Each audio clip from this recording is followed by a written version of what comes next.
Lecture 4: Magical Thinking and Creativity in Preschool Children. In this lecture, I will discuss the issue of whether children's magical beliefs can affect the course of their cognitive development. I will show that magical thinking and creative thinking have a common feature: divergent thinking. I will present an experiment that examined the possibility of improving creativity in children through engaging the children in magical activity. I thank my project students Claire Histed and Nicola Jones, who conducted parts of the study as their Bachelor Science dissertation projects at Lancaster University, United Kingdom. And this is the main publication for this lecture.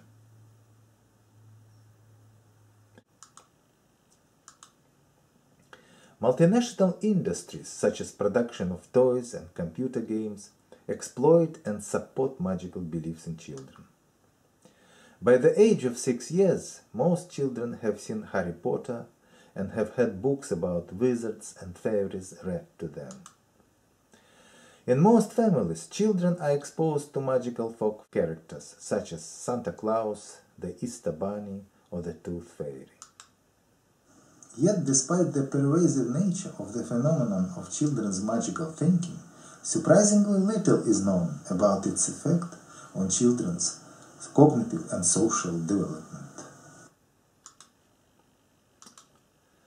So, is children's magical thinking merely a byproduct of cognitive development that is confined to the area of play and entertainment? Or does it play a role in cognitive development?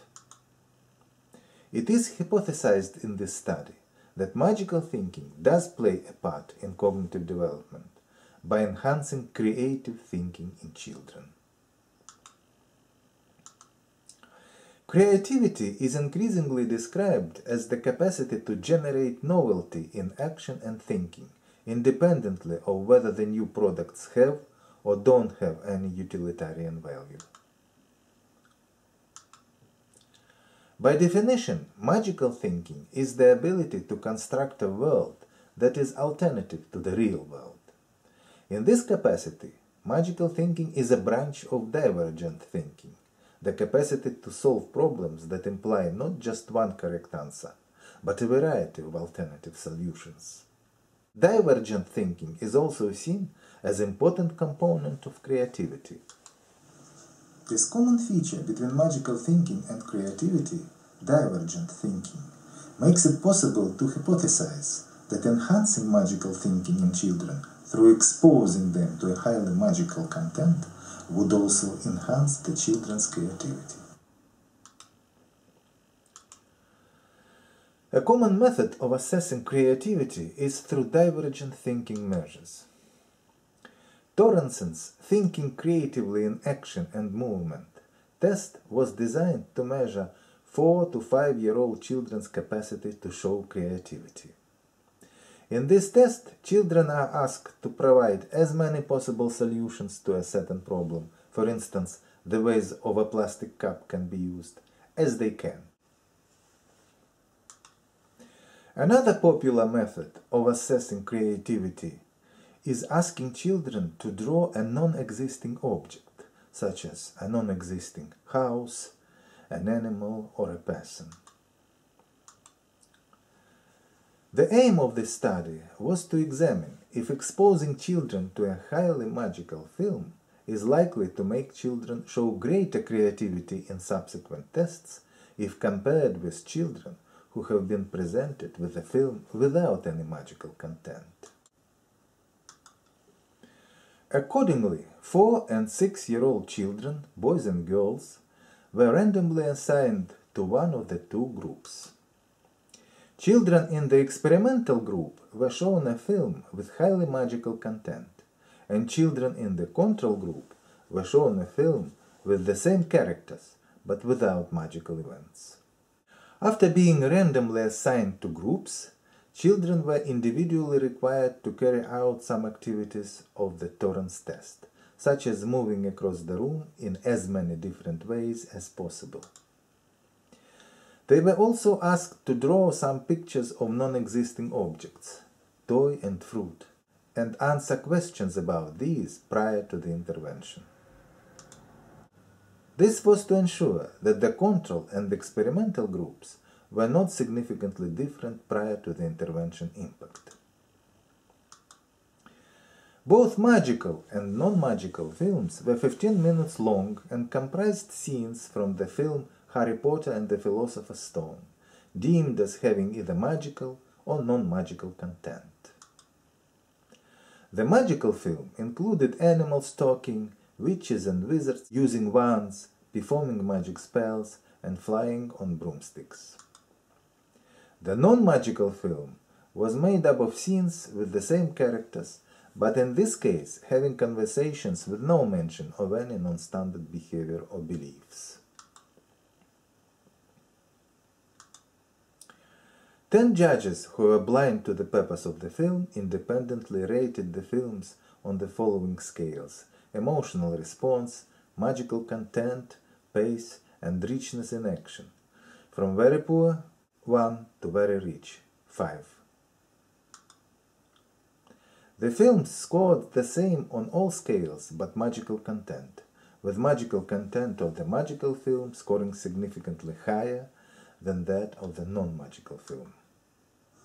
This means that if, after watching the films, children in the experimental group showed significantly higher creativity than children in the control group, this would be the result of these children's exposure to magical events in the film. After watching the films, children individually completed the remaining activities on the Torrance test. For example, in activity 4, the children used cups. They were required to think of alternative uses for the cups, for instance by pretending that the cup is a drum. Children were then asked to draw and answer questions on 4 further non-existing objects: animal, car, house, and plant. These are examples of more or less creative pictures. In the picture which was scored high on creativity, the child says, "This is a doll that comes to life.